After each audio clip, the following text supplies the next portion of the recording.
नमस्कार, MK news मध्ये तुम्हा सर्वांचे मनपूर्वक स्वागत। गुलमोहर वृक्षाची असंख्य झाडे सायबणमध्ये असून हा फुललेला गुलमोहर येणाऱ्या लोकांचे आकर्षण ठरत आहे। गुलमोहर हा उष्ण प्रदेशात वाढणारा वृक्ष आहे। याला इंग्लिशमध्ये मे फ्लॉवर ट्री असे नाव आहे। गुलमोहर हा वैशाखातल्या रणरणत्या उन्हातही फुलणारा वृक्ष आहे।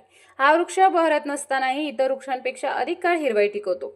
नगरमधील शेडी रोडवरील नागापूर एमआयडीसीच्या मागे असणाऱ्या सायबणकुशी पर्यटन केंद्रात उन्हाळ्याच्या सुट्टीमुळे अनेक जण सहकुटुंब व ग्रुपने येत आहेत, त्यामुळे मोठ्या प्रमाणात गर्दी होत आहे।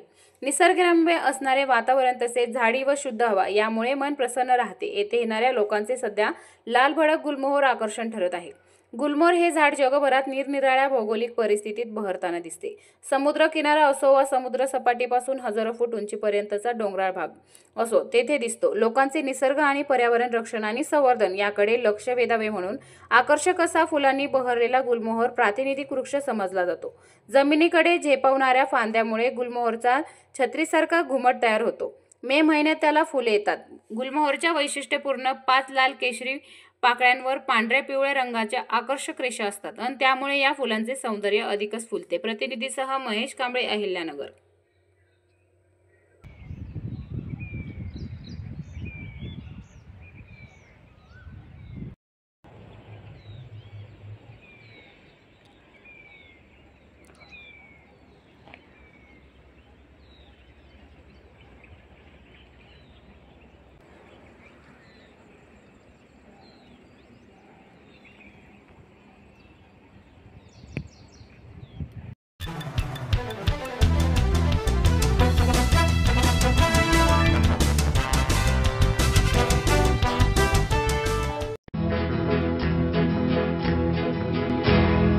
मौज मजा मस्ती मध्ये रमते मन, निसर्गात नंदनवन साईबन।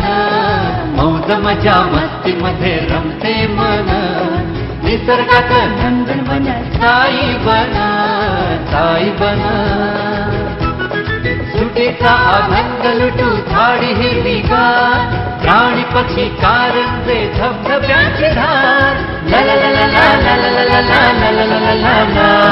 विरंगुळा विसाव्याचे बेतू क्षण, मौज मजा मस्ती मध्ये रमते मन, निसर्गात नंदनवन साईबन साईबन। टेन्शन पासून राहू दूर, आनंद घेऊ पुरेपूर। हुरडा पार्टी वनभूषण या वैशिष्ट्यांसह अल्पावधीत लोकप्रिय झालेलं पर्यटन स्थळ साईबन।